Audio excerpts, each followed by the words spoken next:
大家好，我是 Robert。要灭共就要军队，要组建军队就得军费，军费就得支持民主的商人、企业家、金主来投资。今天我的话题就是商人的底线问题。商人逐利，这大概是商人的根本特质了。商人是绥靖的极致了。大部分商人并不关心政治阵营的问题。华尔街跑到大陆跟共匪做生意，他们不在乎赚到的钱是否是奴隶的血汗。郭台铭也跑到大陆做生意，共匪的奴隶的人口红利，他也吃得很嗨。香港艺人陈百祥跑到中东做生意赚钱，也不会担心那里战乱的问题。莆田系医院毫无底线，简直可以称之为骗子医院，一个包皮都能割出18000。华尔街垃圾股也是多得很。庞氏骗局这玩意儿，华人的脑子是玩不起来的。传销这玩意儿，也是从欧美直销传到大陆的微创新。平安的保险也是传销模式的。商人并不注重跟谁做生意，也不在乎让谁分利，只要能赚钱，不管何时何地，都会看到他们的身影。商人会为了利润卖出绞死自己的绳索，说的不好听的，自己的老娘都能卖个好价钱的。曹兴诚老板大概是商人里的一小撮的一小撮了。任志强也是个万亿朝政不正义的商人。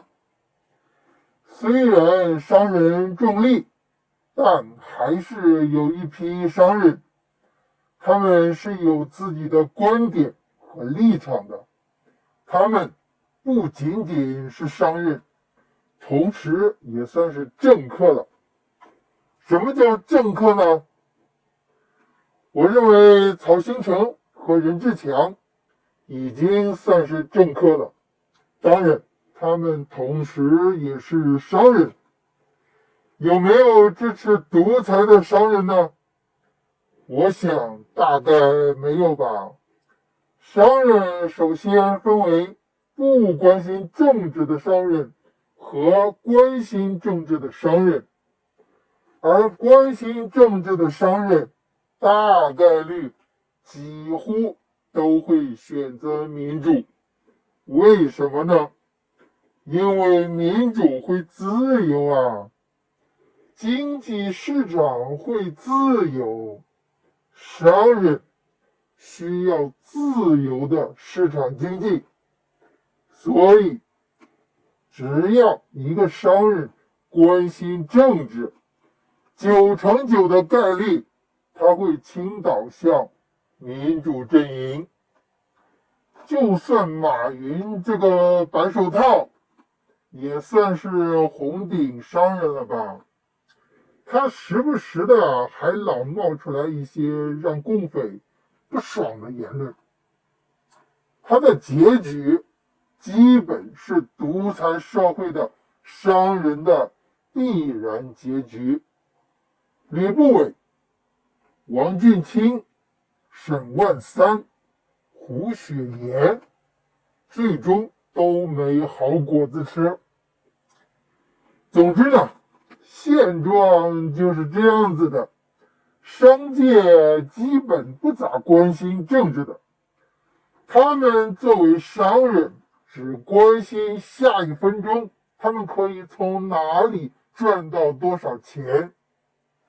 曹兴诚这种商人，全球多少亿华人呢？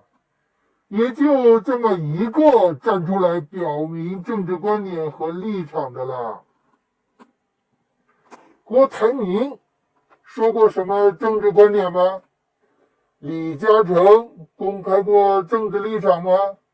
香港也就一个苹果日报的老板还算硬气吧。泰国正大集团是华裔，据传被共匪红色家族联姻给吞了。金龙鱼老板是大马首富吧？现在不知道是不是了，也是没立场的。东南亚国家几乎每个国家最富的都是华裔，但政治圈有他们的身影吗？人家根本不关心政治，更不要说华人本来就惧怕政治，连谈都不敢谈的。本来金主、企业家、商人是民主社会的核心支撑力量。为什么是核心？以后再进行分析啊。但是华商基本就是猪猡思维，有钱赚就行了，有饭吃就行了，不敢谈政治，不敢问政治，闻虎色变的那种。我想说，华人世界的商人们呢，你们应该考虑下，真的应该认真考虑下，你们是不是应该关心哪怕多那么一点点政治？老板，当如曹兴诚如此出钱出力支持对抗共匪，可谓是华裔里的沧海一粟。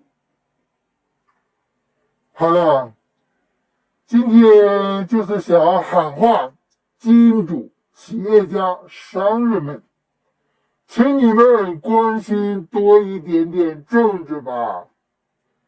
民主派需要你们的加入，民主派军队需要你们来投资。军费问题，俺们打工仔搞不定啊。老板们，来关心一下政治吧。